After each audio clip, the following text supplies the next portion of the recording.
Good evening बच्चों। Good evening sir. Good evening sir. Good evening बेटा। कैसे हैं आप लोग? सब अच्छे हैं। या पढ़ाई सही चल रही है? Yes sir. DPP complete? DPP में कोई डाउट है? किसमें?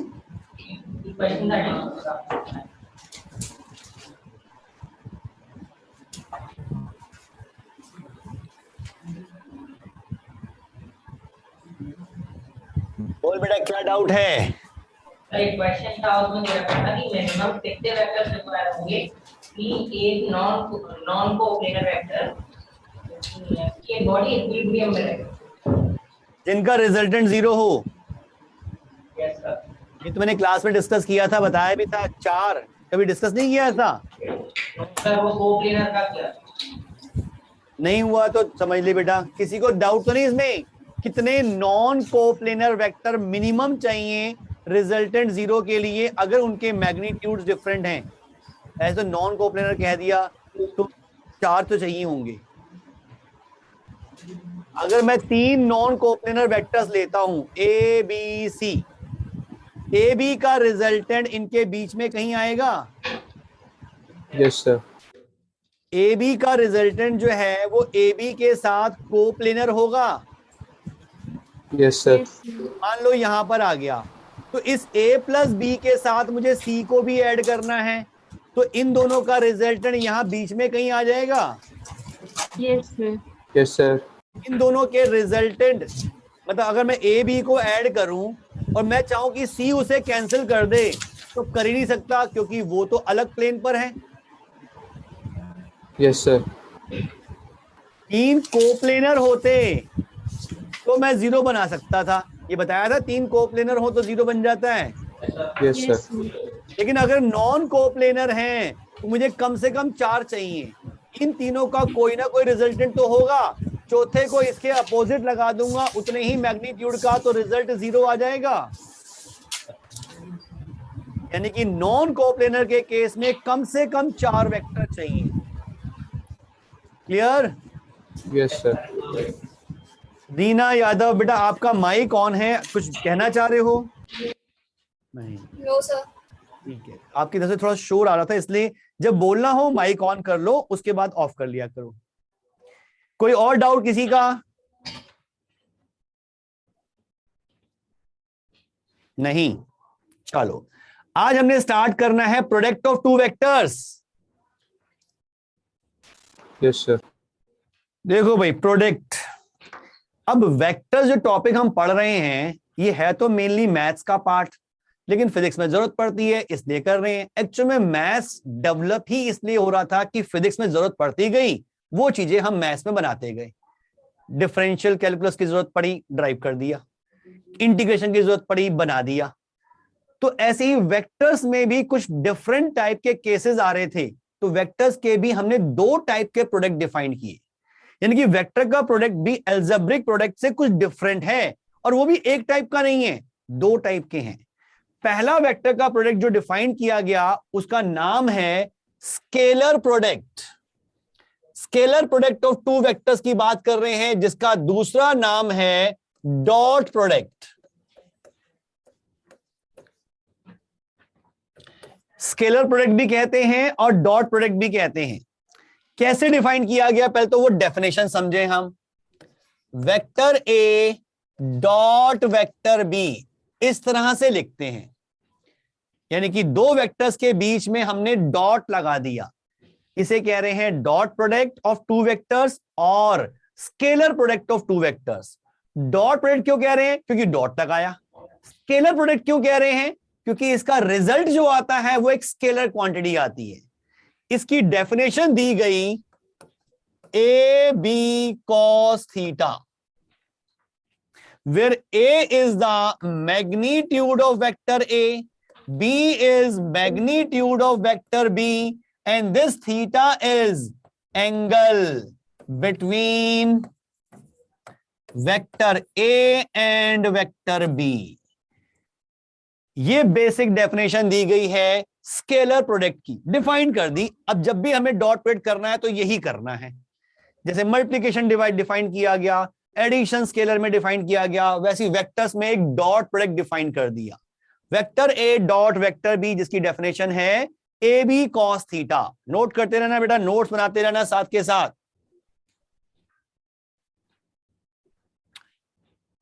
अब इस फॉर्मूले से क्या है, अगर मुझे दो वेक्टर्स के मैग्नीट्यूड्स पता है ए और बी, और उन वेक्टर्स के बीच का एंगल पता है, तो मैं इजीली उनका डॉट प्रोडक्ट निकाल सकता हूं। ठीक? Yes sir. लेकिन प्रॉब्लम इसमें है कि मान लो वेक्टर्स मुझे आई cap, J cap, K cap की फॉर्म में दे दिए तो मैं डॉट प्रोडक्ट कैसे करूं? हमें वो सीखना है मेन इंपॉर्टेंट। ये तो हम कर ही लेंगे भाई, ए पता है, बी पता है, थीटा पता है, तो बस वैल्यू तो पुट करनी है, डॉट प्रोडक्ट निकल जाएगा। तो सर उसमें 0 आ जाएगा। है बेटा? तो सर उसमें तो 0 आ जाएगा, cos 90 लिख कर लो। किसमें 90? अरे देख तो सही, अभी मुझे करना है scalar product in terms of unit vectors. यानी कि अगर मुझे मान लो ए वेक्टर दे रखा है A x I cap plus A Y J cap plus A Z के cap. A x, A Y, A Z vector A के एक्स वाई जेड कंपोनेंट्स हैं। ठीक? ऐसे ही दे रखा है वेक्टर बी, बी एक्स आई कैप प्लस बी वाई जे cap plus B Z के cap, और मुझे निकालना है वेक्टर ए डॉट वेक्टर बी। अब जरूरी तो नहीं कि ये दो वेक्टर्स परपेंडिकुलर हो, ऐसा तो नहीं है, ये तो किसी भी डायरेक्शन में हो सकते हैं। एक वेक्टर इधर है, दूसरा वेक्टर इधर है, उनके A x, A Y, A Z, B x, B Y, B Z पे डिपेंड करेगा वो किन डायरेक्शंस में है। अब मुझे इनका डॉट प्रोडक्ट करना है, तो वो कैसे करूं? तो उसके लिए पहले हम कुछ बेसिक समझते हैं, वो मैं यहां करा रहा हूं। जब बेसिक को समझो बेटा, पहले तो मान लो पहले मैं बेसिक यूनिट वेक्टर्स ही लेके चलूं। आई कैप डॉट आई कैप, और डॉट प्रोडक्ट की बेसिक डेफिनेशन से इसको एक्सपेंड करूं तो बेसिक डेफिनेशन क्या कहती है कि वेक्टर ए डॉट वेक्टर बी इक्वल होता है ए बी कॉस थीटा। अब पहला वेक्टर है आई कैप, दूसरा वेक्टर भी आई कैप, तो आई कैप डॉट आई कैप क्या बनेगा? पहले वेक्टर का मैग्नीट्यूड इनटू दूसरे वेक्टर का magnitude into cos of angle between these two vectors which is 0 degree. अरे Yes. आई कैप के साथ तो एंगल 0 डिग्री होगा, दोनों सेम ही डायरेक्शन में है, तो ये कॉस 0 ये भी तो 1 होता है, तो आंसर 1 आ रहा है। Yes sir. यानी कि आई डॉट आई आ रहा है 1। सिमिलरली जे डॉट जे और के डॉट के ये भी 1 हो जाएगा। Yes sir. ये लॉजिक क्लियर है? Yes sir. Yes sir. मान लो इन तीन आई जे के में से मैं कोई दो वेक्टर ले लेता हूं, दो डिफरेंट वेक्टर। एक ले लिया आई कैप डॉट जे कैप, वही फॉर्मूला लगाया, पहले का मैग्नीट्यूड दूसरे का मैग्नीट्यूड, हाँ 0 आ जाएगा, क्योंकि इनके बीच में एंगल है 90 डिग्री का, और cos 90 होता है 0, तो पूरे को 0 बना दिया, आंसर आ गया 0। यानी कि अगर आई जे के में से मैं कोई दो डिफरेंट वेक्टर चूज करूं और उनका डॉट प्रोडक्ट करूं तो आंसर 0 आ जाएगा। हाँ या ना? Yes sir. इससे एक चीज और समझ में आई कि अगर दो वेक्टर्स परपेंडिकुलर हैं तो कंफर्म है कि उनका डॉट प्रोडक्ट 0 होगा। Yes sir. Yes sir. ये अपने पास लिख लो, कहीं पे आगे आएगा वैसे पॉइंट, ये नोट कर लो कि अगर दो वेक्टर्स परपेंडिकुलर हैं तो उनका डॉट प्रोडक्ट 0 होगा। या मैं इसको दूसरी स्टेटमेंट की फॉर्म में कह सकता हूं कि अगर दो नॉन जीरो वेक्टर्स का डॉट प्रोडक्ट 0 आ रहा है तो कंफर्म है कि वो परपेंडिकुलर होंगे। अगर दो नॉन जीरो वेक्टर्स का डॉट प्रोडक्ट 0 आ जाए तो कंफर्म है कि वो वेक्टर्स परपेंडिकुलर हैं, या दो वेक्टर्स अगर परपेंडिकुलर हैं तो उनका डॉट प्रोडक्ट 0 होगा, वाइस वर्सा, दोनों ठीक हैं ये। अब ये चीज तो हमें क्लियर हो गई। इसमें एक और चीज देखो, ये तो मैंने आई cap, J cap, K cap को ही सिंपल लिया। मान लो मैं कुछ ऐसा ले लेता, 2 आई कैप डॉट 3 आई कैप, तो इसका आंसर क्या से क्या आता भाई? 6। क्या सबको क्लियर है ये चीज? Yes sir. इसका मैग्नीट्यूड 2, इसका मैग्नीट्यूड 3 और इनके बीच में एंगल 0, तो 2 इंटू 3 इंटू कॉस 0 6 आ जाएगा। तो मैं सिंपल ऐसा भी कह सकता हूं कि इसमें 2 इंटू 3 कर लूं और आई कैप डॉट आई कैप तो 1 बन गया। यहां Yes. एक चीज देखो, मैंने स्टार्टिंग में भी बताई थी, 2 और आई कैप के बीच में मैंने कोई साइन नहीं लगाया, ना डॉट का ना क्रॉस का। बताया था कि स्केलर और वेक्टर के बीच में कभी कोई साइन नहीं होना चाहिए, यस सर। Yes sir.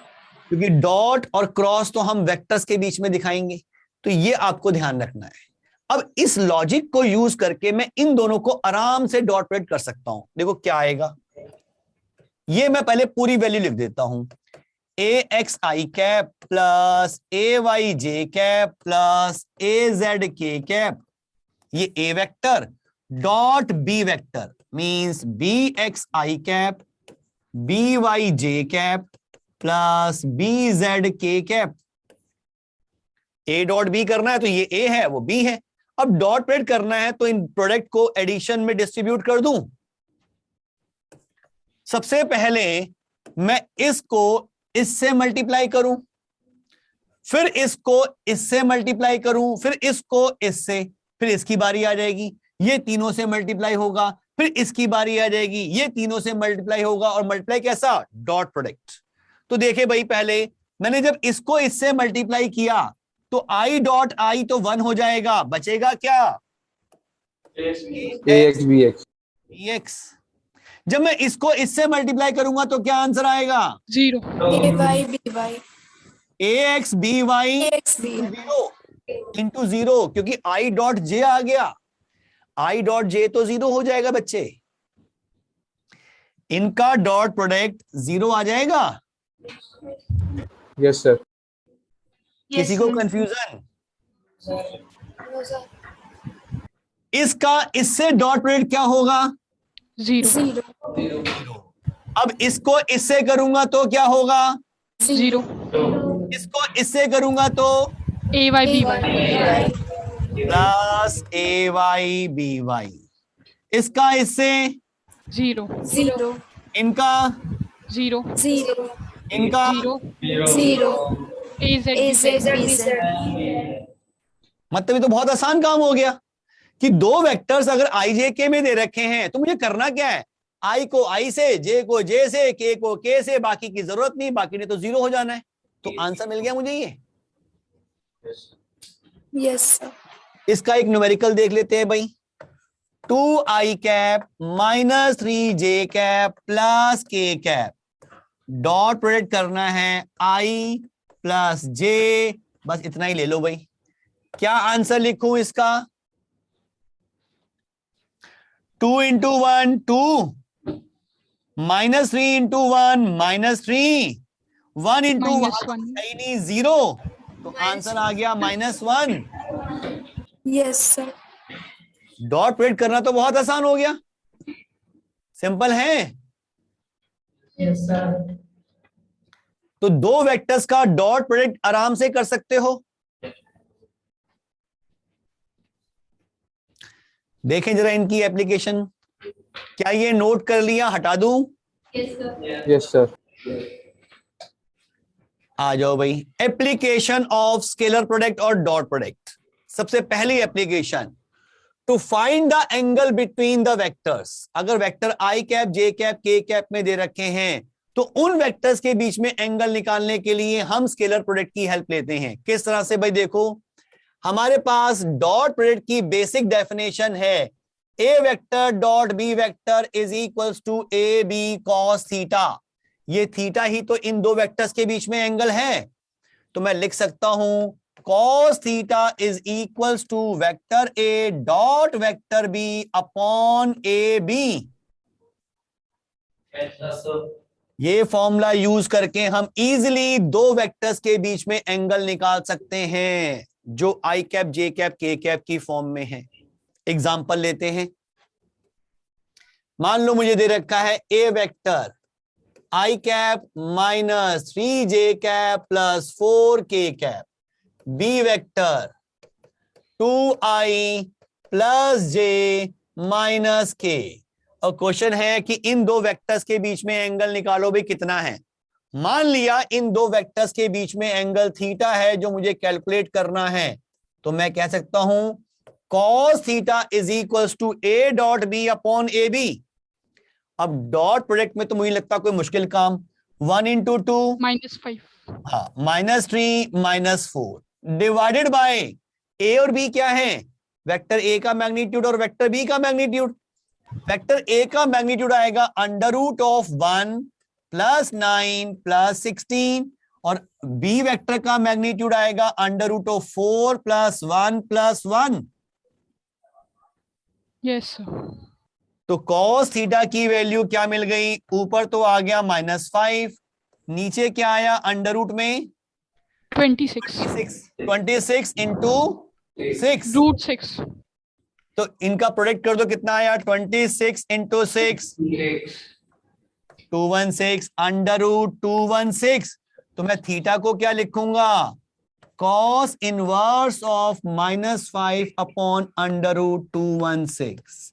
ये आ गया इन दो वेक्टर्स के बीच का एंगल। 756 और 6 into 26 कुछ गलत कर दिया, 6 से 3 6 12 3 15, अरे इतनी बड़ी calculation.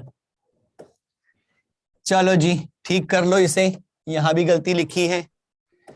Under root 156 under root 156। अब ठीक है बेटा,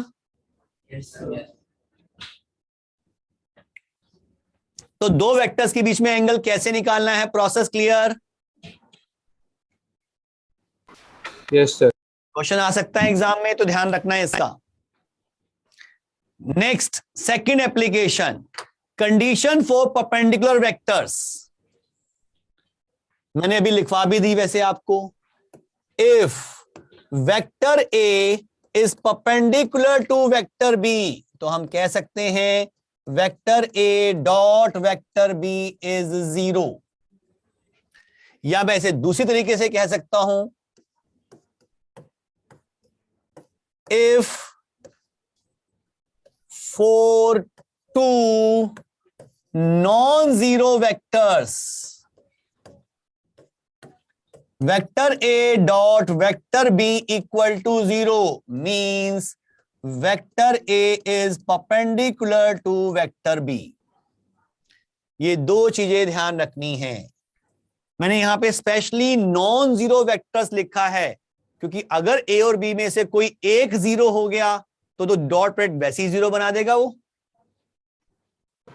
यस सर। अब इसमें बेस क्वेश्चन कैसे बनते हैं, हमें दे देते हैं भाई कोई वेक्टर दे दिया, A vector 2i cap plus lambda J cap minus 2k cap, और बी वेक्टर दे दिया i plus 2j minus 3k, और बता दिया कि वेक्टर ए वेक्टर बी के परपेंडिकुलर है। If vector A is perpendicular to vector B then find lambda. Lambda निकालना है।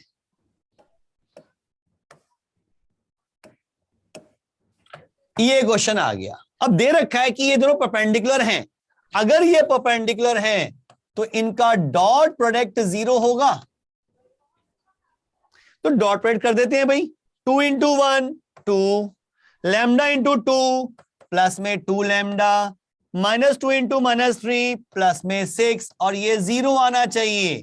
तो लैम्डा की वैल्यू क्या आ गई, -8/2 मीन्स -4। Question solve.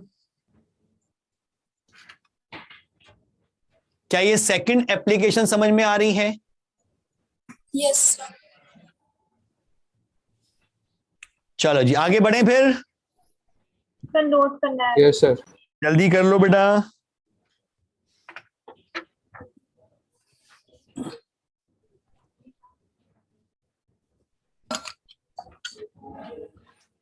शटन। क्या आपको इंफॉर्मेशन मिल गई है कि आपका टेस्ट 1 वीक के लिए पोस्टपोन हो गया है?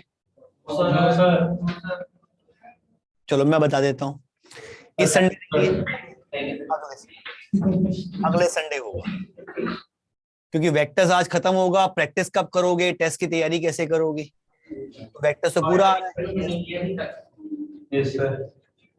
चलो आ जाओ अभी next third application dot product की, projection vector to find the projection vector. तो पहले तो हमें यह समझना है कि ये प्रोजेक्शन वेक्टर है क्या। पहले तो इसी को विजुलाइज करें भी, प्रोजेक्शन वेक्टर का मतलब क्या है। मान लो मुझे एक वेक्टर दे रखा है, ये ए वेक्टर, और यहां दे रखा है मुझे कोई दूसरा वेक्टर बी वेक्टर। मेरे से कहा गया find projection of vector A along vector B. मतलब इसे कंपोनेंट्स की तरह सोच सकते हो। अब मुझे ए का प्रोजेक्शन निकालना है बी के अलोंग, तो कैसे करते हैं? बी की टेल और हेड से ए की टेल और हेड से बी पर परपेंडिकुलर ड्रॉ कर दो। इस तरह से परपेंडिकुलर बना दिए। ये दो परपेंडिकुलर्स के बीच में जो पोर्शन आ रहा है, जिसे मैं अब ब्लू कलर से दिखा रहा हूं, this is called projection of vector A along vector B. इसको इस तरह सोच सकते हो कि मान लो ये एक्चुअल में कुछ वायर्स हैं और आप ऊपर से लाइट भेज रहे हो बी के परपेंडिकुलर, तो जो ए वेक्टर की शेडो आएगी on B vector, this is the projection of vector A along vector B. एक टर्म तो है प्रोजेक्शन, और एक टर्म और होती है, कई बार वो पूछता है projection vector of vector A along vector B.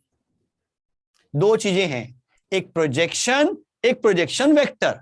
तो प्रोजेक्शन तो हो गया ये लेंथ, और प्रोजेक्शन वेक्टर मतलब इसी को वेक्टर बना दो इस डायरेक्शन में, ये प्रोजेक्शन वेक्टर हो गया। यानी कि प्रोजेक्शन जो है एक्चुअल में प्रोजेक्शन वेक्टर का मैग्नीट्यूड है। क्लियर? अब मुझे ये है बेटा, यूज क्या है? यूज आगे आएगा जब हम वर्क एनर्जी पढ़ेंगे। वर्क में कुछ ऐसा ही काम हम करेंगे। सर बी अलोंग ए का प्रोजेक्शन फाइंड कर सकता है? बी का बिल्कुल कर सकते हैं, ए को एक्सटेंड करके दिखाना पड़ेगा क्योंकि परपेंडिकुलर तो तभी आएंगे बेटा। ठीक है ना? वो लेंथ से हमें कोई फर्क नहीं पड़ रहा, हमें डायरेक्शन चाहिए। बी वेक्टर डायरेक्शन बता रहा है और जिसका प्रोजेक्शन निकालना है वो ए वेक्टर है। ठीक? Yes sir. अब ये निकाले कैसे? तो मैंने पहले एज्यूम किया कि भाई सपोज वेक्टर ए का मैग्नीट्यूड ए का है और वेक्टर बी का मैग्नीट्यूड मैंने मान लिया बी का है, और इनके बीच में एंगल मैंने एज्यूम कर लिया थीटा का है। ये तीन चीजें मैंने अपनी तरफ से पहले मान ली कि ए बी थीटा मेरे पास है सपोज, और फिर मैंने क्या किया, बी की टेल से ए की टेल से बी के पैरेलल एक लाइन ड्रॉ की। ठीक नहीं आ रही? ऐसे अगर ये एंगल थीटा है तो ये एंगल भी थीटा होगा, कॉरस्पॉन्डिंग एंगल होगा क्या? Yes sir. Yes sir. अब ऊपर वाले ट्रायंगल में देखो, ये ऊपर वाला ट्रायंगल एक राइट एंगल ट्रायंगल है। ये लेंथ है ए की, तो ये वाली लेंथ, ये लेंथ जो है ये ए कॉस थीटा की आएगी। Yes sir. यानी कि अगर मैं प्रोजेक्शन कह रहा हूं, जो मुझे निकालना है प्रोजेक्शन, वो प्रोजेक्शन तो ए कॉस थीटा का आ रहा है। प्रोजेक्शन तो थीटा कैसे आई? अरे ये ए है, ये थीटा है, तो ये लेंथ ए कॉस थीटा नहीं होगी? ट्रिगो से देख ले। ठीक है सर। अरे जब रेक्टेंगुलर कंपोनेंट्स किए थे तब भी तो यही काम किया था। हाँ ठीक है सर। इधर ए कॉस थीटा, इधर ए साइन थीटा। अब ए कॉस थीटा निकल गया, लेकिन मैं बार बार ए निकालता रहूं फिर थीटा निकालता रहूं तो बहुत टाइम लगेगा। मान लो ए वेक्टर और बी वेक्टर आई जे के में दे रखे हैं, फिर मैं पहले ए निकालूं फिर कॉस थीटा निकालूं फिर पुट करूं, लंबा टाइम। थोड़ा इसी को हम थोड़ा सा मैनिपुलेट करते हैं। मैंने इसको लिखा A B cos theta upon B, क्या मैं ऐसा लिख सकता हूं? Yes, sir. अरे बी से मल्टीप्लाई डिवाइड कर दिया, क्या फर्क पड़ रहा है? इसको मैं लिख सकता हूं A vector dot B vector, numerator वाले पार्ट को। Yes. A B cos theta मतलब ए डॉट बी है, और नीचे बी का मतलब एक्चुअल में बी वेक्टर का मैग्नीट्यूड है। यानी कि प्रोजेक्शन का मुझे एक फॉर्मूला मिल गया। अब आगे मैं ये फॉर्मूला यूज करूंगा। इसको एक फॉर्म में और लिख सकते हैं, वो फॉर्म है इस तरह से, वेक्टर ए डॉट बी की डायरेक्शन में यूनिट वेक्टर, ऐसा भी लिख सकते हैं इसको। भाई B vector upon B vector magnitude तो यूनिट वेक्टर बी बन जाएगा। Yes, sir. तो ये हमें फॉर्मूला मिल गया जिससे हम किसी एक वेक्टर का प्रोजेक्शन किसी दूसरे वेक्टर के अलोंग निकाल सकते हैं। और इसको हम ये और कहते हैं, एक वर्ड और, एक तो प्रोजेक्शन यूज करते हैं, यह हम लिखते हैं कंपोनेंट।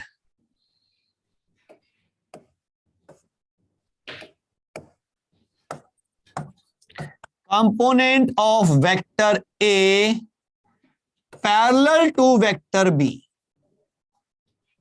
मैं ये भी कह सकता हूं कि ए का कंपोनेंट बी के पैरेलल, यही तो होगा, हाँ या ना? यस लेकिन एक टर्म मैंने भी कहा भी प्रोजेक्शन वेक्टर भी चाहिए, और प्रोजेक्शन वेक्टर है ये वाला, उसका मैग्नीट्यूड तो ए cos थीटा का मींस यही है मैग्नीट्यूड, लेकिन उसकी डायरेक्शन कौन सी है? बी वेक्टर के अलोंग। यस तो अगर मुझे लिखना है प्रोजेक्शन वेक्टर, तो मैं लिखूंगा वेक्टर ए डॉट वेक्टर बी का यूनिट वेक्टर बी, और इस स्केलर को मल्टीप्लाई कर दूं बी यूनिट वेक्टर से, तो डायरेक्शन भी इंक्लूड हो गई, ये मैग्नीट्यूड और ये डायरेक्शन। भाई ये तो स्केलर क्वांटिटी आएगी क्योंकि डॉट प्रोडक्ट है, और ये यूनिट वेक्टर है तो इसका मैग्नीट्यूड तो 1। तो इस पूरे वेक्टर का मैग्नीट्यूड इतना, और डायरेक्शन कौन बता रहा है? ये बी कैप। यही काम हमने पहले भी किया था जब हमने 2 टाइम्स आई कैप निकाला था। सर मुझे प्रोजेक्शन और प्रोजेक्शन वेक्टर का डिफरेंस नहीं समझ आ रहा। मैं बताता हूं बेटा। प्रोजेक्शन मतलब ये लेंथ, और प्रोजेक्शन वेक्टर मतलब ये कंप्लीट वेक्टर जिसमें लेंथ और डायरेक्शन दोनों है। मींस आप ऐसा कह सकते हो that projection is the magnitude of projection vector. क्या ये बात क्लियर है? अभी भी नहीं है? यस सर समझ आ रहा है। ये प्रोजेक्शन वेक्टर है इस डायरेक्शन में, तो इसकी जो लेंथ है मींस इसका जो मैग्नीट्यूड है उसको प्रोजेक्शन बोल रहे हैं। लेकिन एग्जाम में जो क्वेश्चन आते हैं जेईई मेन में, उनमें थोड़ा ध्यान रखना है। कई बार वो क्वेश्चन में लिख देते हैं फाइंड प्रोजेक्शन, और जो ऑप्शन दे रखे होते हैं वो वेक्टर फॉर्म में दे रखे होते हैं। तो आपको ऑप्शन देख के समझना पड़ेगा कि वो प्रोजेक्शन पूछ रहा है या प्रोजेक्शन वेक्टर पूछ रहा है। क्या ये मेरी बात समझ में आई? Yes sir. भाई अगर वो प्रोजेक्शन पूछ रहा होता तो ऑप्शन तो स्केलर क्वांटिटीज होनी चाहिए, और अगर उसने ऑप्शन में ही वेक्टर दे रखे हैं इसका मतलब वो प्रोजेक्शन वेक्टर पूछ रहा है। और कई बार वो लिखता नहीं है, वो लिख देता है find the projection of vector A along vector B, और आंसर जो दे रखे हैं ABCD ऑप्शन जो दे रखे हैं वो वेक्टर्स में है। इसका मतलब आपको प्रोजेक्शन वेक्टर निकालना है। इसकी दूसरी फॉर्म क्या बनेगी भाई? वेक्टर ए dot vector B upon vector B का magnitude into vector B upon vector B का मैग्नीट्यूड। इसको ऐसे भी लिख सकते हैं, या तो ऐसा लिख लो या ऐसा लिख लो, बात तो एक ही है।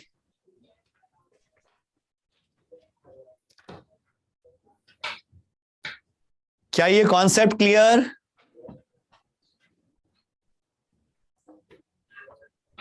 यस ये 3 एप्लीकेशन थी डॉट प्रोडक्ट की। चलें आगे, नोट कर लिया? सर नहीं होगा।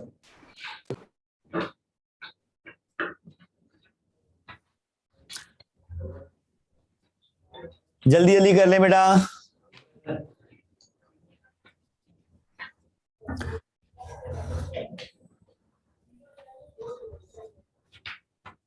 ऐसा हो गया। ठीक है, नेक्स्ट हम चलते हैं। अब जो हमने डॉट प्रोडक्ट पढ़ा है उसके बारे में थोड़ा सा देखिए। एक पॉइंट और है जो साथ में डिस्कस कर लूं, आगे फिर दिक्कत नहीं होगी। अभी हमने बात की इसकी, यहां मैंने एक चीज और लिखी, component of vector A parallel to vector B, जो ये हो गया जिसे मैं प्रोजेक्शन भी कह रहा हूं। ठीक है, और प्रोजेक्शन वेक्टर पूछा जाए तो ये कह दूंगा means component in the form of vector of A along vector B. बात तो एक ही हो गई। अब जरा यहां देखो, मतलब ये मैं कह सकता हूं component in the vector form parallel to vector B. हाँ सर, ए वेक्टर का कंपोनेंट, ए वेक्टर का component along vector B in vector form, और ये स्केलर क्वांटिटी है, component of vector A along vector B. Yes sir. अब देख बेटा कि मान लो मेरे पास ये वेक्टर है वेक्टर ए, और यहां कहीं वेक्टर बी की डायरेक्शन डिफाइन कर रखी है, दूर दिखा दी थोड़ी सी। मुझे इस वेक्टर को रिजॉल्व करना है दो रेक्टेंगुलर कंपोनेंट्स में। कौन कौन से कंपोनेंट में? एक तो बी के पैरेलल, इसके पैरेलल, एक इसके परपेंडिकुलर। इसे मैं कह दूंगा ए पैरेलल और इसे कह दूंगा ए परपेंडिकुलर। ये नाम दिए जाते हैं। ए पैरेलल मतलब component of vector A parallel to vector B, A perpendicular मतलब component of vector A perpendicular to vector B. A parallel निकालना तो मैंने सीख लिया। ए पैरेलल का मैग्नीट्यूड आएगा भाई वेक्टर ए dot vector B upon vector B का मैग्नीट्यूड। और अगर मुझे कंप्लीट वेक्टर चाहिए तो मैंने क्या किया भाई, इसको vector B upon vector B magnitude से मल्टीप्लाई कर दिया। लेकिन अगर मुझे निकालना है ए परपेंडिकुलर, आप बताओ वो कैसे निकालूं? सर बोलो। सर इसका जो मैग्नीट्यूड है उसमें फॉर्मूला लगा के एडिशन का। एडिशन का फॉर्मूला कौन सा? सर जो कंपोनेंट का फॉर्मूला होता है जिससे हम लोग करते हैं रूट ए वेक्टर में दे रखा है आई cap J cap K cap की फॉर्म में, बी वेक्टर दे रखा है हमें आई cap J cap K cap की फॉर्म में। अब बताओ क्या करूं?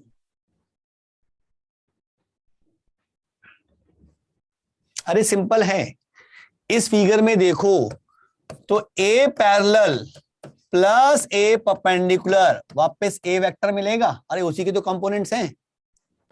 Yes sir. ए मेरे को दे रखा है, ए पैरेलल में निकाल चुका हूं, तो ए परपेंडिकुलर नहीं निकल सकता? Yes sir, A vector minus A parallel. बस सब्ट्रैक्ट ही तो करना है। और आई cap J cap K cap की फॉर्म में सब्ट्रैक्ट करना तो बहुत आसान, आई से आई, जे से जे, के से के सब्ट्रैक्ट हो जाएगा बस। क्लियर? Yes, sir. किसी को कोई डाउट इस पार्ट को लेकर? वेक्टर्स विजुलाइज कर पा रहे हो या सिर्फ ऐसी रट रहे हो चीजें? विजुलाइज कर रहे हैं। चलो जी आगे देखते हैं फिर। ये नोट कर लिया?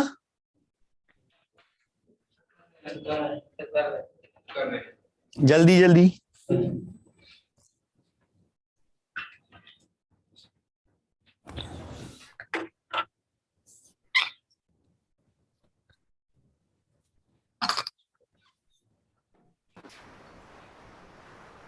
सर ए परपेंडिकुलर बी वेक्टर की परपेंडिकुलर है और ए पैरेलल बी वेक्टर की नहीं बी वेक्टर के परपेंडिकुलर। ये जो ए पैरेलल और ए परपेंडिकुलर लिखे हैं ये बी वेक्टर के पैरेलल और परपेंडिकुलर है। यानी कि component of vector A parallel to vector B को मैंने ए पैरेलल कह दिया, component of vector A perpendicular to vector B को ए परपेंडिकुलर कह दिया। ठीक है सर। अभी जो हमने डॉट प्रोडक्ट पढ़ा है उसकी थोड़ा देख लें समरी क्या कहती है। Dot product of two vectors is commutative, क्योंकि ए डॉट बी और बी डॉट ए तो मतलब एक ही हो गया भाई। ये भी ए बी कॉस थीटा आएगा, ये आएगा बी ए कॉस थीटा। अरे नंबर्स को ऐड करना है तो आगे पीछे लिख दो, क्या फर्क पड़ेगा, वो भी ए बी कॉस थीटा बन जाएगा। यानी कि वेक्टर्स का dot product is commutative. If two vectors are perpendicular their dot product is zero. लिख चुके हैं हम कि अगर ये डॉट प्रोडक्ट जीरो है तो परपेंडिकुलर होंगे, और परपेंडिकुलर है तो डॉट प्रोडक्ट जीरो होगा। दोनों चीजें ठीक है, क्लियर। डॉट प्रोडक्ट ऑफ, हाँ ये एक नई चीज मिल रही है, ध्यान रखेंगे बेटा। अगर आपको कहीं पर ऐसा लिखा हुआ मिल जाए वेक्टर ए स्क्वायर, इसका मतलब होता है vector A dot vector A, और इसका मतलब होता है ए square.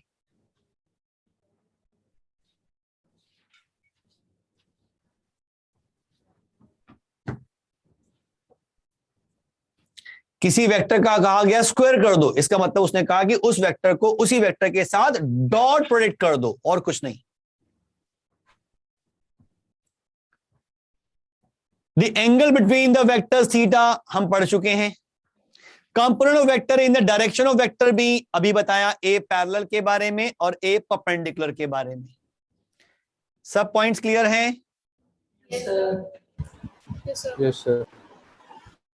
Dot product of Cartesian unit सबसे पहले हमने यही देखा था वेक्टर्स का प्रोडक्ट फाइंड करने के लिए, और दो वेक्टर्स का डॉट प्रोडक्ट कैसे करते हैं वो भी हमने सीख लिया कि आई को आई, जे को जे और के को के से मल्टीप्लाई करना है, बाकी ने तो जीरो हो जाना है। Yes sir. चलो अब आते हैं क्वेश्चन पे। फटाफट जरा एक क्वेश्चन करते जाओ और मुझे इसके आंसर बताते जाओ।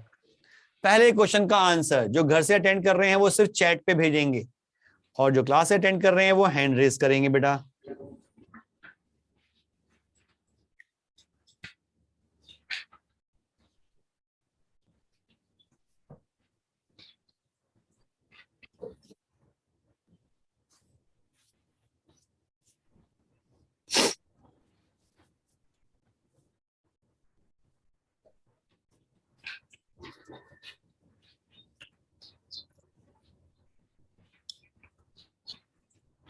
अरे सोहम गलत बता रहे हो, दीपशिका बिल्कुल ठीक है बेटा।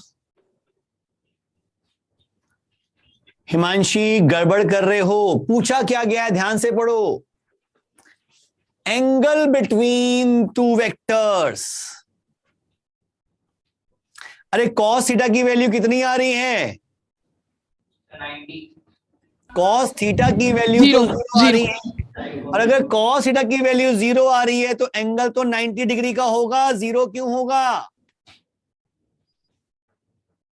Cos theta is vector A dot vector B upon A B. जब मैंने ए डॉट बी निकाला तो निकला 8 + 8 - 16। मुझे नीचे सॉल्व करने की जरूरत ही नहीं पड़ी, ऊपर ही जीरो आ गया। यानी कि थीटा की वैल्यू मिल गई 90 डिग्री। ऑप्शन डी सीधा सा क्वेश्चन था, भाई वो जीरो देख के जीरो लगा दिया। अरे कॉस थीटा जीरो आया है। चलें आगे। कास्वी समझ में आ रहा है बेटा? यस। कर डालो इसे।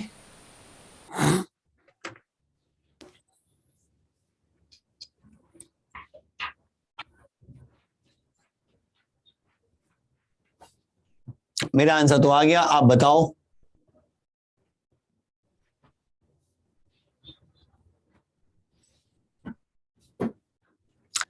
बहुत बढ़िया, सोहम ठीक है, दीपशिका ठीक है।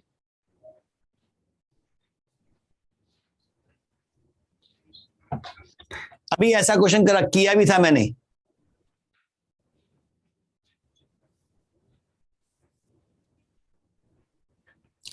अभय बेटा कुछ गड़बड़ कर रहे हो, देखो अभया, अभया या अभय, मैं भूल जाता हूं। आदित्य,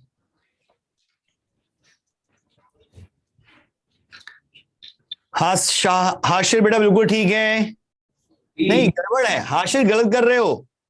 क्या बेटा आंसर क्या बता रहे हो? कैलकाटा या बॉम्बे? हाँ सही है। सिंपल डॉट प्रोडक्ट को 0 करना है। 2 into -4 -8, 3 into -6 -18, -1 into -lambda plus lambda equal to 0। तो लैम्डा की वैल्यू पॉजिटिव की 26 आ रही है। क्लियर? हाशिर समझ में आ रहा है बेटा? हाँ, ये छोटी गड़बड़ नहीं करनी। आ जाओ जी। ए दे रखा है, बी दे रखा है, then projection of A on B will be, formula भी लिखा है आपने, प्रोजेक्शन ऑफ, अब देखो यहां दे रखा है projection of A on B और ऑप्शन दे रखे हैं स्केलर क्वांटिटीज, यानी कि नॉर्मल प्रोजेक्शन ही निकालना है, यानी कि प्रोजेक्शन वेक्टर का मैग्नीट्यूड ही चाहिए, तो थोड़ा सा पार्ट निकालना है बस।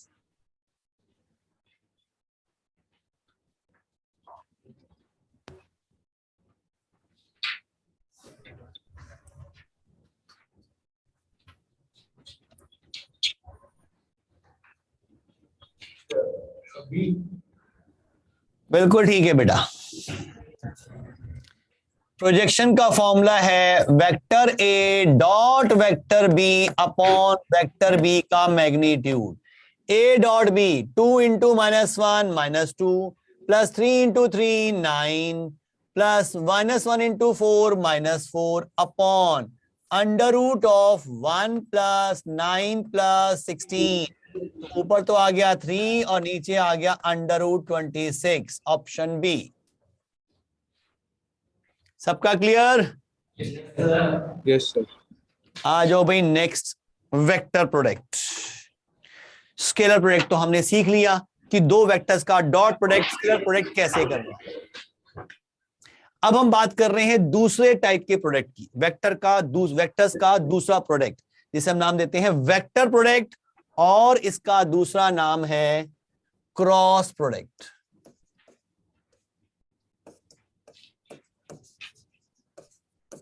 वेक्टर प्रोडक्ट और क्रॉस प्रोडक्ट लिखते कैसे हैं? वेक्टर ए cross vector B. Cross product क्यों कहा? क्योंकि क्रॉस लगा रहे हैं भाई। और वेक्टर प्रोडक्ट क्यों कहा? क्योंकि इसका रिजल्ट जो आएगा वो एक वेक्टर क्वांटिटी आएगा, इसका रिजल्ट वेक्टर क्वांटिटी। और ये होता है क्या चीज?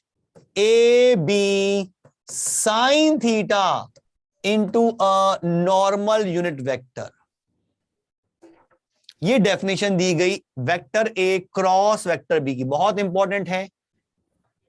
डॉट प्रोडक्ट आपके काम आएगा वर्क वाले चैप्टर में, क्रॉस प्रोडक्ट काम आएगा टॉर्क वाले चैप्टर में, और 12th में जब मैग्नेटिक में जाएंगे तो हर जगह क्रॉस प्रोडक्ट ही काम आ रहा होगा। तो एक इंपॉर्टेंट रिजल्ट है, ध्यान रखना है। और बच्चे बड़े कंफ्यूज हो जाते हैं कई बार इसकी डायरेक्शन को लेके, तो वो अच्छी तरह से समझ लेनी है कि इसकी डायरेक्शन कहां है तो वेक्टर ही। दो वेक्टर का क्रॉस प्रोडक्ट करते हैं तो रिजल्ट एक वेक्टर मिलेगा। इस वेक्टर का ये जो पोर्शन है A B sine theta, this is the magnitude, और साथ में लगा रखा है एक यूनिट वेक्टर जिसे हम कहते हैं नॉर्मल यूनिट वेक्टर। ये किस डायरेक्शन में होगा? तो सिंपल सा ध्यान रखना है, अगर हम दो वेक्टर्स का क्रॉस प्रोडक्ट करते हैं तो जो रिजल्ट आता है, यानी कि जो नया वेक्टर मिलेगा, ए वेक्टर क्रॉस बी वेक्टर करके एक नया वेक्टर मिल रहा है, इसको मैं नाम दे देता हूं, सपोज ये सी वेक्टर है, यानी कि ए और बी का क्रॉस प्रोडक्ट किया, जो नया वेक्टर मिला वो सी वेक्टर है। तो वो सी वेक्टर जो होता है वो ए और वेक्टर और बी वेक्टर जिनके क्रॉस प्रोडक्ट से वो आया है, दोनों के परपेंडिकुलर होता है। मींस अगर मैं इसको नाम देता हूं A vector cross B vector, suppose C vector है, तो मैं कह सकता हूं कि C vector is perpendicular to A vector and C vector is perpendicular to B vector. ये ध्यान रखेंगे डायरेक्शन के लिए, पहला कंडीशन। लेकिन ये भी अभी कंप्लीट नहीं कर रही डायरेक्शन को, समझो जरा इस चीज को। मान लो मेरे हाथ में ये दो पेन जो ले रखे हैं, एक रेड एक ब्लैक, इनमें से एक को मैं मान लेता हूं वेक्टर ए, एक को मान लेता हूं वेक्टर बी, और सपोज इस तरह से है ये।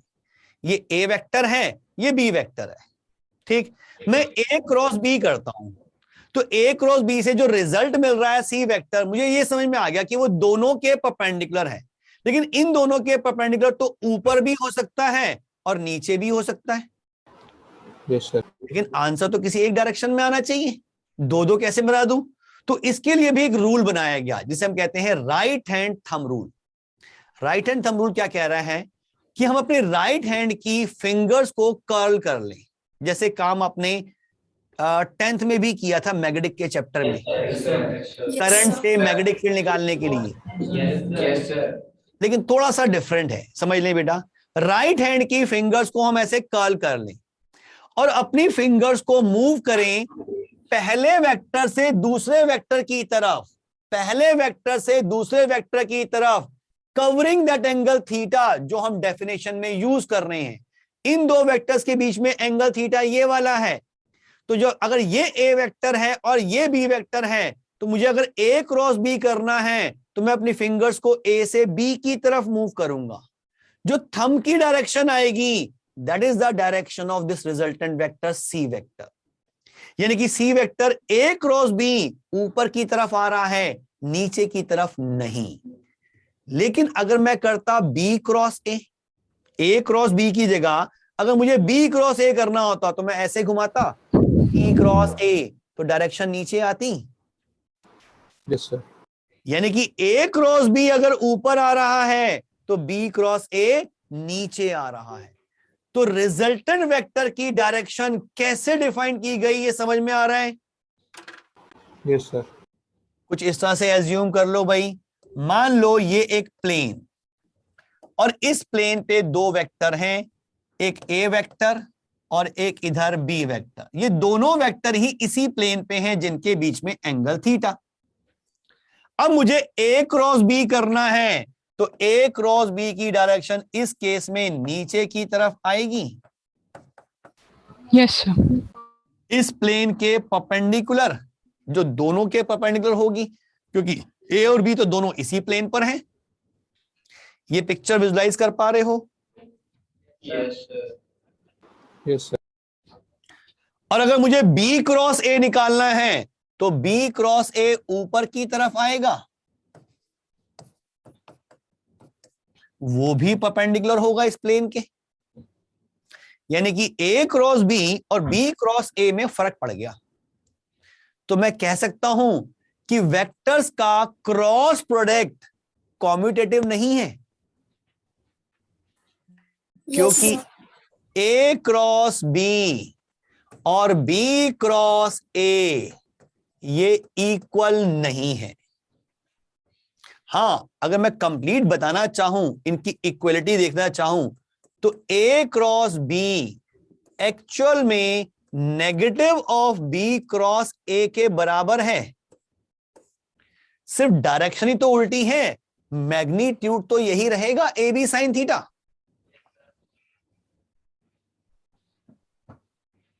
क्या ये बात क्लियर?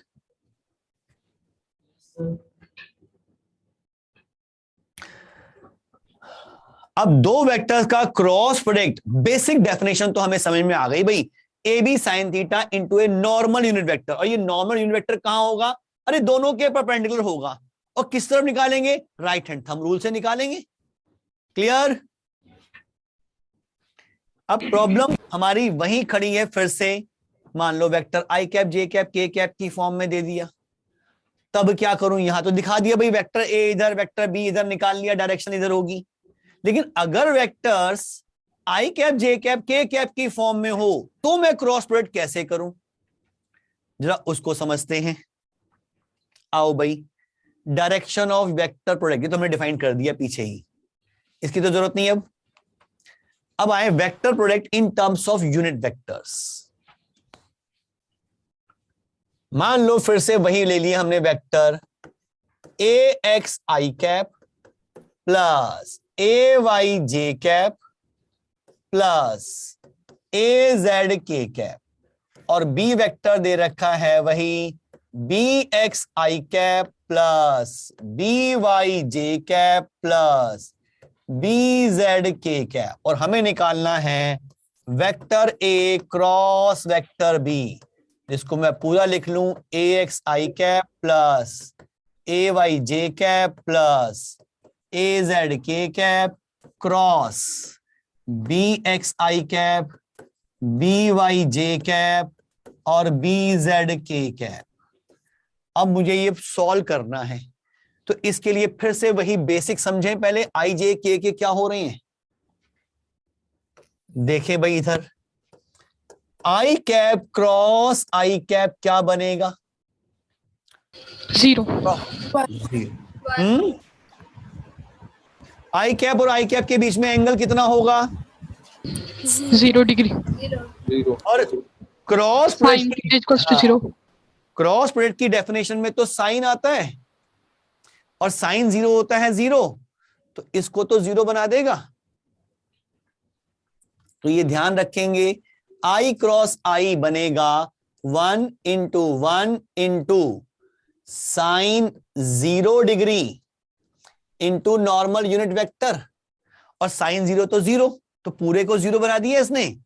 तो आंसर क्या लिखूं? 0 वेक्टर, नल वेक्टर, क्योंकि आंसर वेक्टर चाहिए, स्केलर नहीं। वेक्टर प्रोडक्ट है तो आंसर वेक्टर ही आएगा, सिर्फ 0 नहीं लिखना, 0 वेक्टर लिखना है, नल वेक्टर। क्या ये बात clear? Yes yes sir. Similarly J cross J और के क्रॉस के, ये भी नल वेक्टर बन जाएंगे। यस यस भाई 2 सिम में तो समझ में आ गया। अब जरा डिफरेंट लेके देखें। अगर मैं लेता हूं आई क्रॉस जे, इसको यूनिट वेक्टर। ये क्या बनेगा? Unit vector. किस डायरेक्शन में? फिर n कैप की के direction cap K cap K cap, यही समझना है बेटा। 1 इंटू साइन 90, ये तो मैग्नीट्यूड आ गया, into a normal unit vector, ये वैल्यू तो 1 हो गई, मींस मैग्नीट्यूड तो 1 आ गया, तो ये यूनिट वेक्टर ही बचेगा। लेकिन ये किस डायरेक्शन में, इसको विजुलाइज करो जरा। देखो भाई, मैं कुछ एक कोऑर्डिनेट सिस्टम बना रहा हूं, यहां पर कोशिश कर रहा हूं। देखो, ये एक्स एक्सिस, ये वाई एक्सिस और आउटवर्ड जेड एक्सिस होती हैं। Yes sir. पहला वेक्टर आई कैप इस डायरेक्शन में है, दूसरा वेक्टर जे कैप ऊपर वाई की तरफ है, और मुझे आई क्रॉस जे करना है, तो right hand thumb rule use करूं। आई से जे की तरफ घूम रहा हूं 90 एंगल कवर करते हुए, थंब किस डायरेक्शन में आ रहा है? Z axis. और जेड एक्सिस के अलॉन्ग जो यूनिट वेक्टर होता है उसको तो मैं के कैप कहता हूं। तो मैं कह सकता हूं कि आई क्रॉस जे, अरे ये तो के कैप बन गया। क्या ये समझ में आया? यस ये डायरेक्शन विजुलाइज कर पा रहे हो? आई कैप क्रॉस जे कैप के कैप क्यों बना? यस।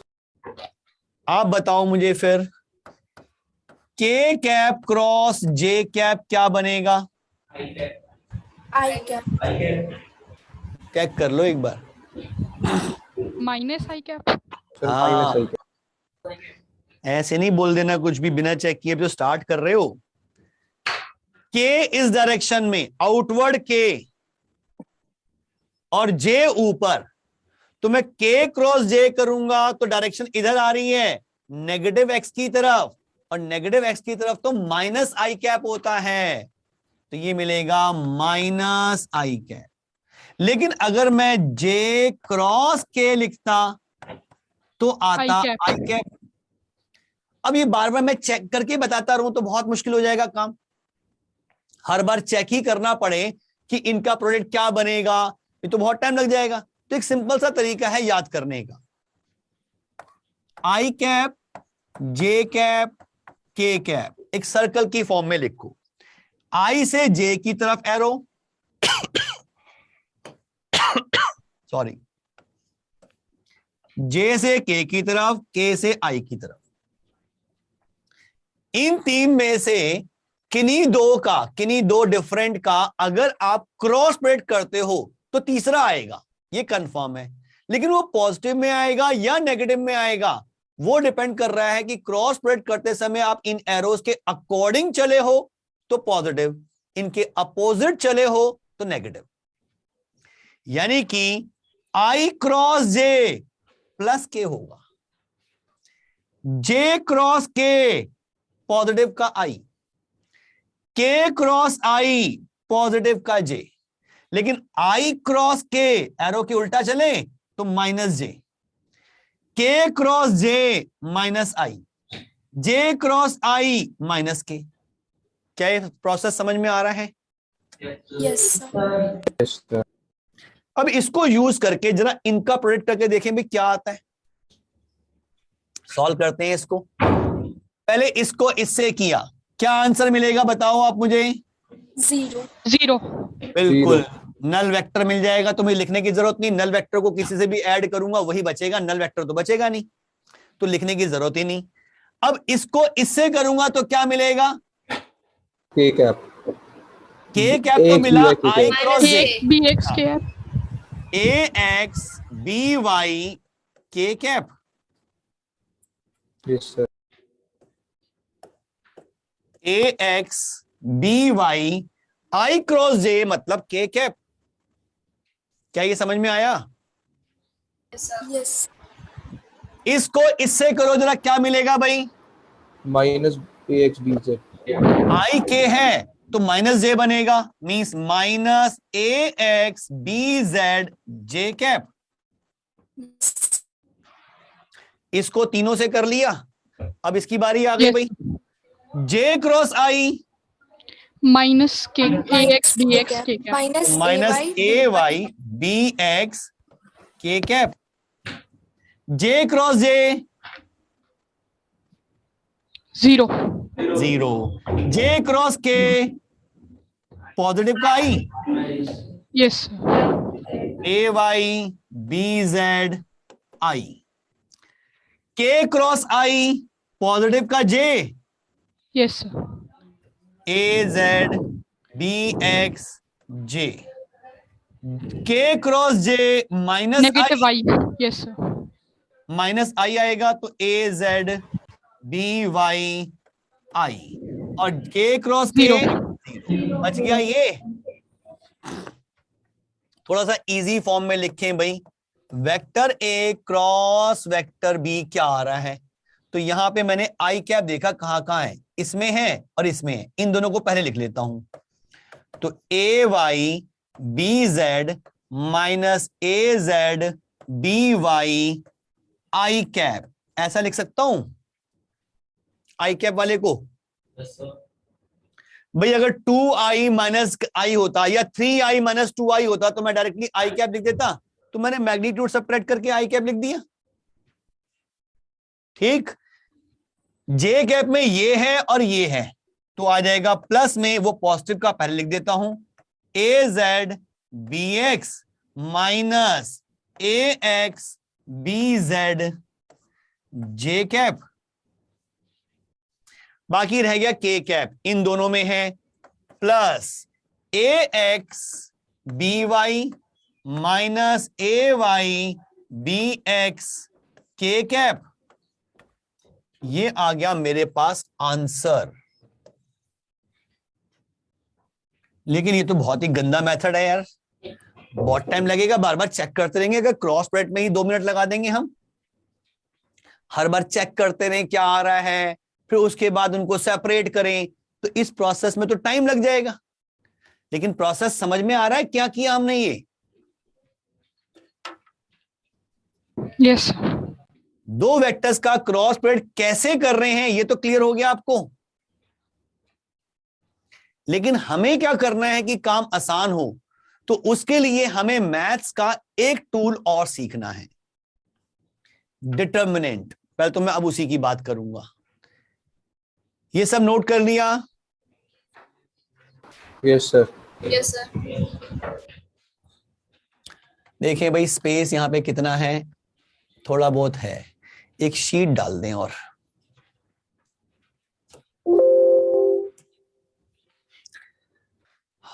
हम हैं यहां पर, तो इसमें डायरेक्शन तो हमने डिफाइन कर ही दी, तो हटा देते हैं इसको, डिलीट।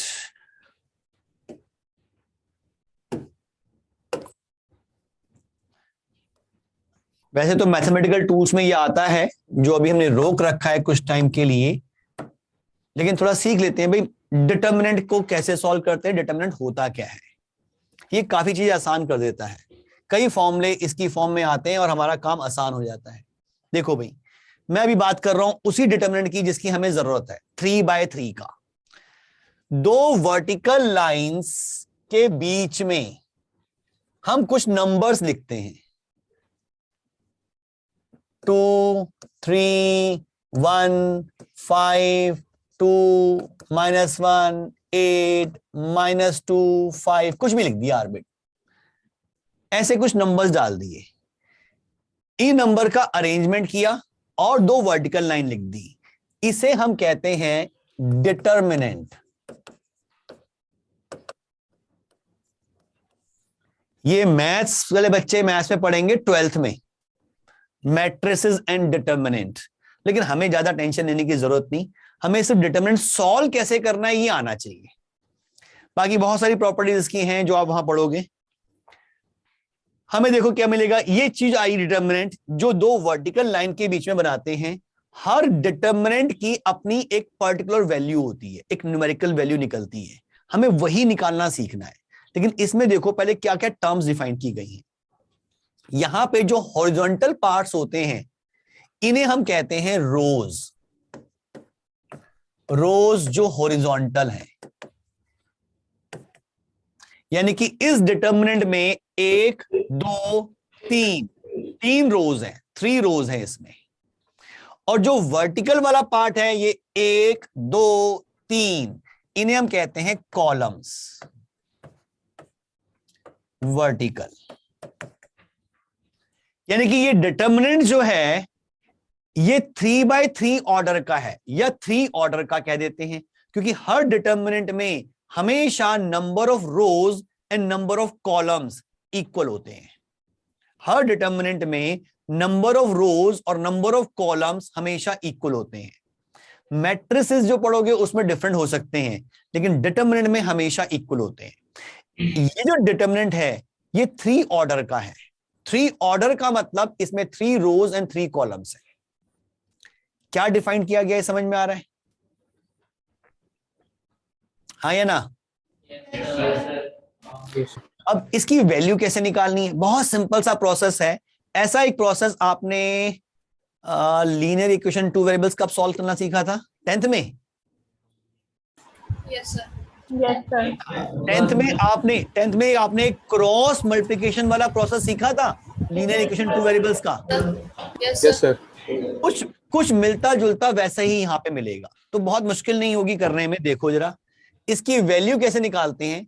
वैसे तो हम डिटरमिनेंट को किसी भी रो या किसी भी कॉलम की हेल्प से एक्सपेंड करना स्टार्ट कर सकते हैं, लेकिन मैं आपको सिखा रहा हूं सिर्फ फर्स्ट रो से कैसे ओपन करना है। स्टार्ट करेंगे फर्स्ट रो से।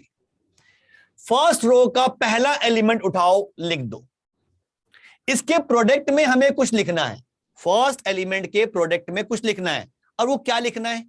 ये एलिमेंट जिस भी रो में है और जिस भी कॉलम में है उनको भूल जाओ, बाकी क्या बचा? ये एलिमेंट फर्स्ट रो में है और फर्स्ट कॉलम में है। अगर ये सब हटा दूं तो मेरे पास ये 4 एलिमेंट बचे। Yes sir. इन चार एलिमेंट्स को हम क्रॉस मल्टीप्लिकेशन के प्रोसेस से सॉल्व करेंगे, यानी कि इनका प्रोडक्ट माइनस इनका प्रोडक्ट। 2 × 5 10 माइनस इनका प्रोडक्ट 2 ब्रैकेट के अंदर। ये पहला स्टेप समझ में आया? Yes sir. Yes sir. और ये ध्यान रखना है जब भी हम क्रॉस मल्टीप्लिकेशन करेंगे तो वो हमेशा लेफ्ट टॉप कॉर्नर से स्टार्ट करेंगे।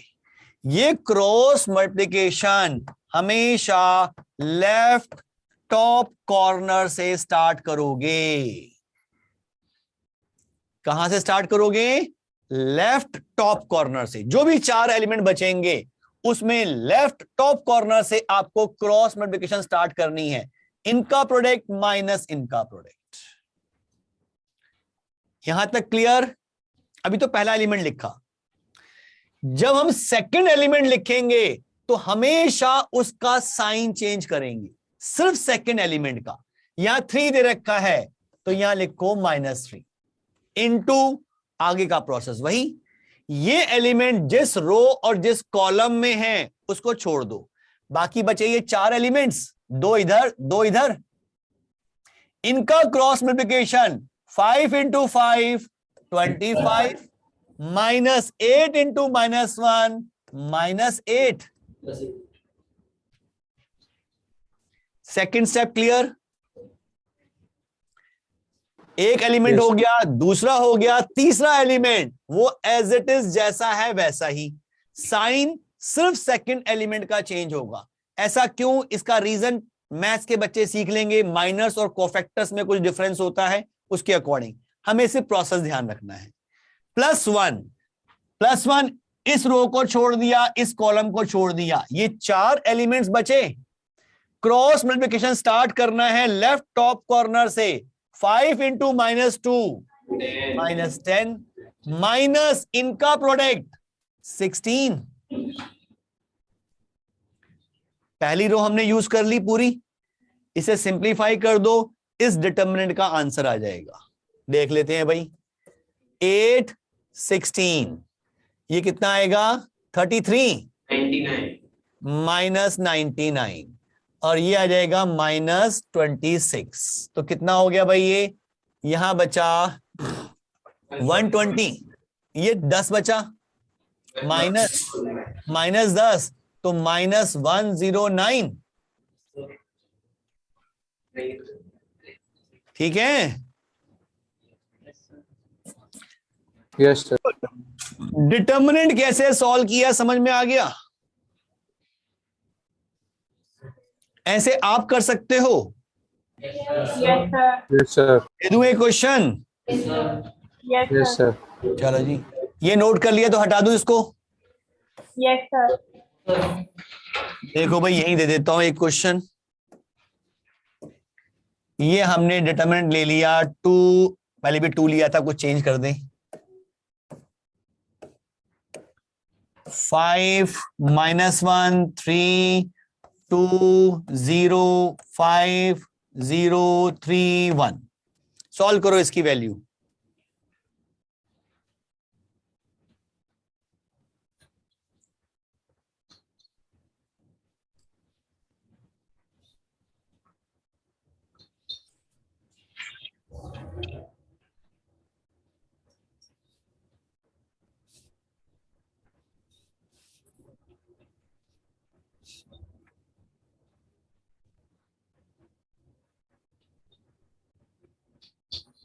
-55 कितना आ रहा है? -35 55। आपके रूम से आवाज गूंजती है तो समझ में नहीं आता, थोड़े बच्चे भरे हो ना तो आवाज भी कम गूंजे, दूर दूर बैठे होते हैं सारे। देखते हैं, मैं सॉल्व करता हूं भाई। पहले लिया 5, ब्रैकेट ओपन, ये गया 0 -15, फिर आ गया +1, ये गया 2, फिर आ गया +3 6, ये आ गया -75 18 20, तो आंसर आ गया -55। परफेक्ट है, बिल्कुल ठीक है। क्या सबको समझ में आ रहा है ये? Yes sir. और प्रैक्टिस की तो जरूरत नहीं इसमें। चलो जी, फिर आगे चलते हैं। ये हमने कर लिया था। अब प्रॉब्लम है कि इतना लंबा लंबा काम करता रहूंगा तो पागल हो जाऊंगा।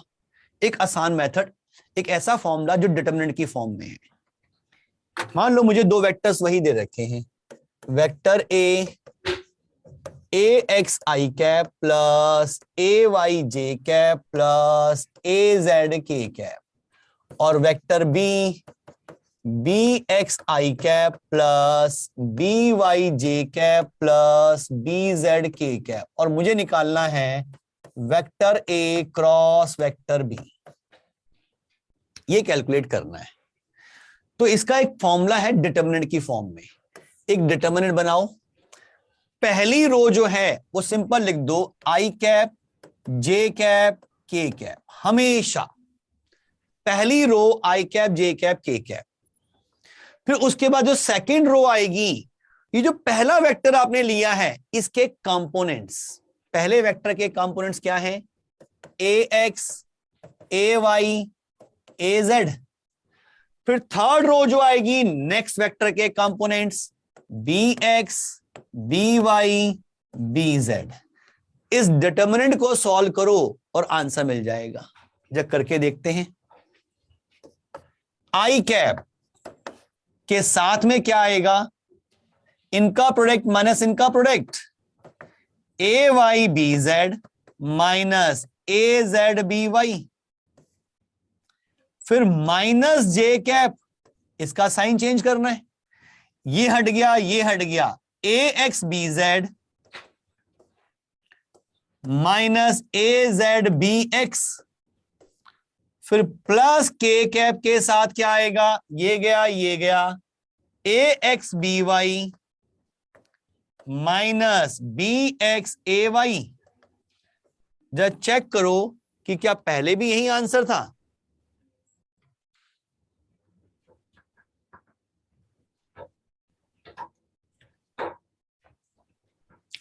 जो पहले हमने इतना लंबा करा था, आई क्रॉस जे चेक कर रहे थे, जे क्रॉस के चेक कर रहे थे, आंसर क्या यही था। बस उसमें यहां पे प्लस दे रखा है लेकिन अंदर उल्टे हैं, बात तो वही आ गई। तो ये मेथड बहुत आसान हो गया दो वेक्टर्स का क्रॉस प्रोडक्ट करने का। थोड़ी इसकी प्रैक्टिस भी कर लेते हैं। यहां तो एप्लीकेशन आ रही है, पीछे एक पेज खाली बचा था, ये रहा, इसे लेते हैं। मान लो ए वेक्टर दे रखा है 2i cap minus J cap plus K cap, और बी वेक्टर दे रखा है i plus 3j minus 5k, और मुझे निकालना है वेक्टर ए क्रॉस वेक्टर बी। तो मैंने डिटर्मिनेंट बनाया, ज्यादा दिमाग नहीं लगाना पड़ेगा, i j k लिखा, पहला वेक्टर 2 माइनस 1 1, दूसरा वेक्टर 1 3 माइनस 5, बस इसी को सॉल्व करना है। तो यहां पे आई कैप के साथ क्या आएगा, 5 माइनस 3 2, माइनस जे कैप के साथ क्या आएगा, माइनस 10 माइनस 1 माइनस 11, तो प्लस 11 हो गया। और के कैप के साथ क्या आएगा, 6 प्लस 1 7 7 2। ये मुझे आंसर मिल गया। क्या ये प्रोसेस समझ में आ रहा है? Yes sir. अब इसमें ज्यादा टेंशन लेने की जरूरत नहीं, आंसर वही आ रहा है, लेकिन आंसर वो क्यों आना चाहिए, पहले तो हमने उसका लॉजिक समझ लिया कि वो क्यों आ रहा है। अब उसको उस मेथड से करने में टाइम ज्यादा लग रहा था, तो एक नया मेथड डिवाइन कर दिया, इससे कर लेते हैं, फटाफट हो जाएगा। क्या ये clear? Yes, sir. Yes, sir. इसकी प्रैक्टिस थोड़ी करनी पड़ेगी क्योंकि बिल्कुल नई चीज मिली है डिटर्मिनेंट। तो बेटर है कि क्रॉस प्रोडक्ट जहां भी मिले करके देखो कि आपका आंसर सही आ रहा है नहीं आ रहा। डिटर्मिनेंट सॉल्व करने में गलती होने के चांस रहेंगे क्योंकि अभी स्टार्ट हुआ है, थोड़ी प्रैक्टिस के बाद सब ठीक हो जाएगा। चलो आगे देखें बेटा, फिर ये हटा दूं? Yes sir. हाँ जी। अब आ जाते हैं एप्लीकेशन ऑफ वेक्टर प्रोडक्ट। हमने डॉट प्रोडक्ट की तो एप्लीकेशन पढ़ ली, क्रॉस प्रोडक्ट या वेक्टर प्रोडक्ट की एप्लीकेशन भी देखें। पहली एप्लीकेशन एरिया ऑफ ट्रायंगल, ये काम आएगा बहुत ज्यादा जब हम बात करेंगे फ्लक्स की इलेक्ट्रोस्टैटिक्स में और मैग्नेटिक में, तो ये बहुत काम आएगा। एरिया ऑफ ट्रायंगल, भाई ये हमें एक ट्रायंगल दे रखा है, इस ट्रायंगल की अगर दो कॉन्जुगेटिव साइड्स, एक ये साइड और एक ये साइड, वैसे तो दो साइड कॉन्जुगेटिव ही होंगी, ट्रायंगल है तो, एक साइड है वेक्टर ए और एक साइड है वेक्टर बी। ये ए वेक्टर दे रखा है, ये बी वेक्टर दे रखा है, तो इस ट्रायंगल का जो एरिया होता है that is half of magnitude of vector A cross vector b. ये फॉर्मूला है। अच्छा, कहां से आ गया ये फॉर्मूला, जरा इसको भी देख लें। मान लो मुझे ये ट्राइंगल दे रखा है और वेक्टर ए वेक्टर बी डिफाइन कर रखे हैं, तो यही लिख देते हैं। ये है वेक्टर ए और ये है वेक्टर बी। मान लिया वेक्टर ए का मैग्नीट्यूड ए, वेक्टर बी का मैग्नीट्यूड बी, और इनके बीच में एंगल थीटा। इनको कुछ नाम भी दे देता हूं, एम एन पी, वर्टिसेस को नाम दे दिए। इस ट्रायंगल का एरिया जो मैं लिखूंगा वो बेसिक तो ये है half into base into altitude. तो मुझे एक परपेंडिकुलर ड्रॉ करना पड़ेगा। यहां से मैंने एक परपेंडिकुलर ड्रॉ किया और ये पॉइंट मान लिया मैंने O। तो मैं अब इसको पूरे को कंप्लीट करूं, NPMO। क्या ठीक लिखा है फॉर्मूला ट्रायंगल के एरिया का? क्या सही है? हाँ, NP का मतलब A और MO इस ट्रायंगल से देखो, ये B, ये थीटा, ये 90, तो ये B साइन थीटा।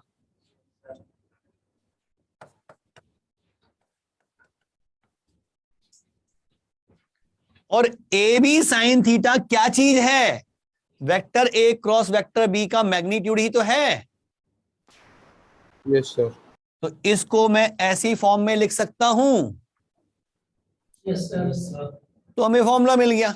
अब हमें कोई जरूरत नहीं परपेंडिकुलर निकालने की या कुछ, डायरेक्टली दो वेक्टर दे रखे हैं, क्रॉस प्रोडक्ट करो, उसका मैग्नीट्यूड निकालो और उसका आधा कर दो। क्लियर?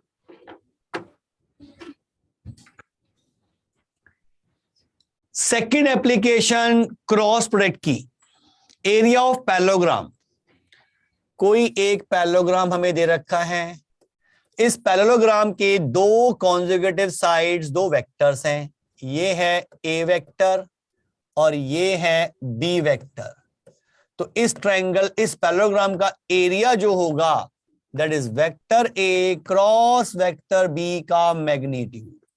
ऑब्वियसली दो ट्रायंगल का सम कर दिया।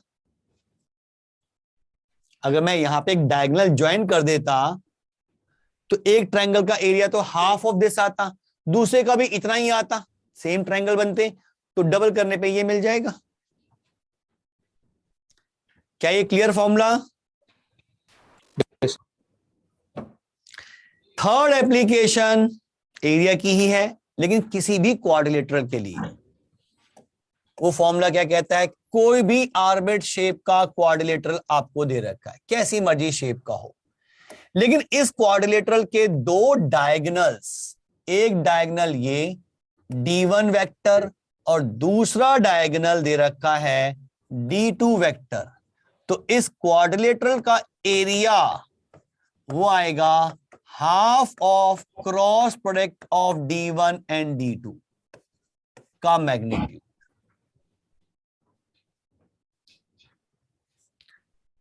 ये तीन बेसिक फॉर्मूले ध्यान रखने हैं क्रॉस प्रोडक्ट के, जो एप्लीकेशन के हैं। ट्रायंगल का एरिया, पैरेललोग्राम का एरिया और क्वाड्रिलेटरल का एरिया।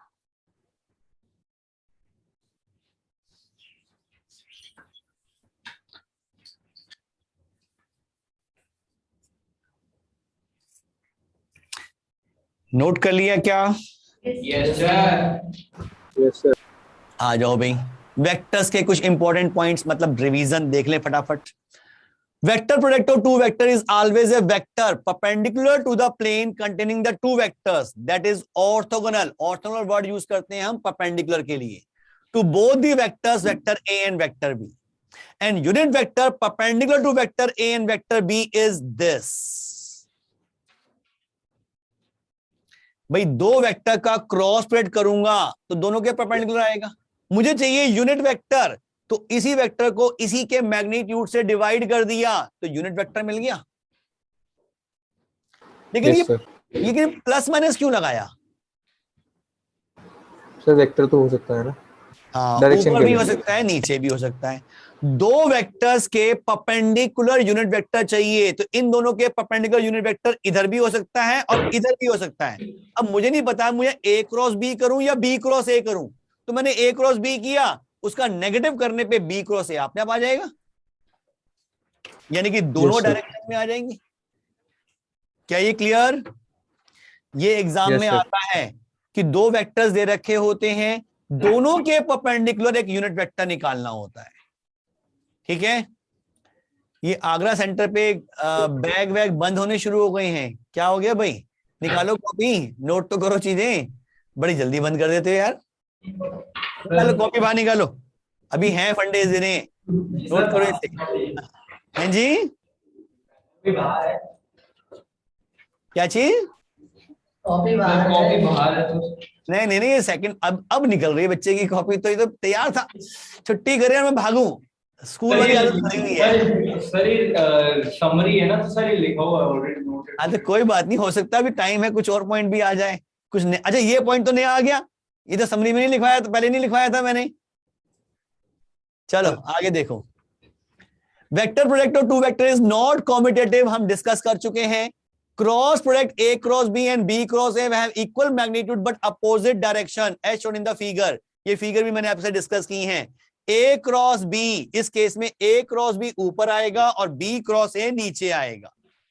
ठीक, vector product is distributed when the order of the vector is strictly maintain. ये पॉइंट बहुत इंपॉर्टेंट, ध्यान रखना खासकर प्रोडक्ट के लिए।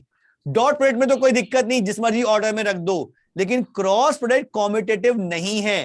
तो जब मैं इसको डिस्ट्रीब्यूट करूंगा, देखो यहां क्रॉस है, यहां प्लस है, तो A cross B plus A cross सी आ रहा है, गलती से भी सी क्रॉस ए लिख दिया तो गलत हो जाएगा। ऑर्डर का ध्यान रखना है, ऑर्डर वही मेंटेन रखना है जो दे रखा है, चेंज नहीं कर सकते आप, क्योंकि क्रॉस प्रोडक्ट कॉम्यूटेटिव नहीं है। Clear? Next, angle theta between the two vectors a and b is given by this. हम ये भी यूज कर सकते हैं दो वेक्टर्स का एंगल निकालने के लिए, लेकिन हम ये यूज नहीं करते, क्योंकि क्रॉस प्रोडक्ट करने में हमें अच्छी खासी मेहनत करनी पड़ती है। डॉट प्रोडक्ट तो फटाफट हो जाता है, तो हम डॉट प्रोडक्ट से निकाल लेंगे, क्यों क्रॉस प्रोडक्ट से निकालें एंगल? ठीक, Yes, sir. the self product vector, the self cross product that is product of a vector by itself is zero। a cross a तो जीरो आएगा ही आएगा, एंगल ही जीरो इनके बीच में, तो इसे जीरो वेक्टर कहेंगे हम। ठीक, ये ऐसे नहीं लगेगा, ये ऐसे लगेगा। अच्छा ये इसके इक्वल भी कह दिया, उसके इक्वल भी कह दिया, चलो ठीक है, दोनों में चल जाएगा। In case of orthogonal unit vector, ये हम सीख चुके हैं कैसे चेंज करना है, आई जे के को कैसे एक दूसरे में चेंज करना है, दो का क्रॉस प्रोडक्ट क्या बनेगा, ये तो इस तरह लिखा हुआ है, मैंने आपको सर्कल बना के बता दिया था, वो ध्यान रखना है। और ये क्रॉस प्रोडक्ट कैसे करना है डिटरमिनेंट फॉर्म में, उसका फॉर्मूला दे रखा है, डिटरमिनेंट फॉर्म से उसको एक्सपेंड करके आंसर आ जाएगा। हाँ, ये एक नया पॉइंट आपके लिए आया है। If vector A, vector b and vector c are coplanar, तो ये पार्ट जीरो होता है। ये क्या चीज लिखी हुई है? वेक्टर ए dot vector B cross vector c. इसकी मैं कभी इसके बारे में और डिटेल बताऊंगा, मैथ्स वाले बच्चों को जरूरत पड़ेगी, नीट वाले बच्चों को इसकी ज्यादा जरूरत नहीं पड़ेगी, क्योंकि नीट में उतने क्वेश्चन नहीं आते इससे बेस। इसे हम कहते हैं स्केलर ट्रिपल प्रोडक्ट।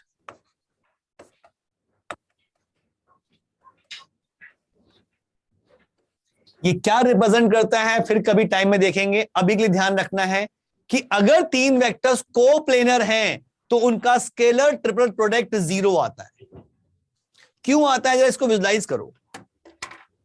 तीनों कोप्लेनर हैं, मींस ये तीन वेक्टर्स एक ही प्लेन पर हैं, ए बी सी एक ही प्लेन पर हैं।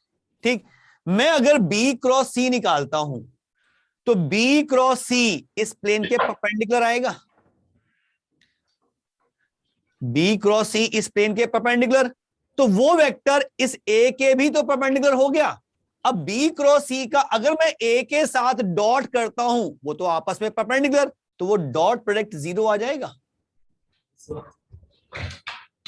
क्या ये बात विजुलाइज कर पा रहे हो? अगर ए vector, B vector, C vector को प्लेनर है, मींस एक ही प्लेन पे लाई कर रहे हैं, तो इन तीन वेक्टर्स का स्केलर ट्रिपल प्रोडक्ट 0 आता है। ठीक, अब बाकी क्वेश्चन नेक्स्ट क्लास में करेंगे। अब तक जो हमने पढ़ा है वेक्टर्स में, सभी को अच्छी तरह से रिवाइज करके आना, क्योंकि नेक्स्ट क्लास में जो क्वेश्चन कराऊंगा वो मिक्स क्वेश्चंस होंगे। Addition, component, subtraction, dot product, cross product, सबके क्वेश्चंस आएंगे, तो ये सब चीजें रिवाइज करके आना नेक्स्ट क्लास में। ठीक, चलो जी, छुट्टी आज के लिए, फिर मिलेंगे नेक्स्ट क्लास में।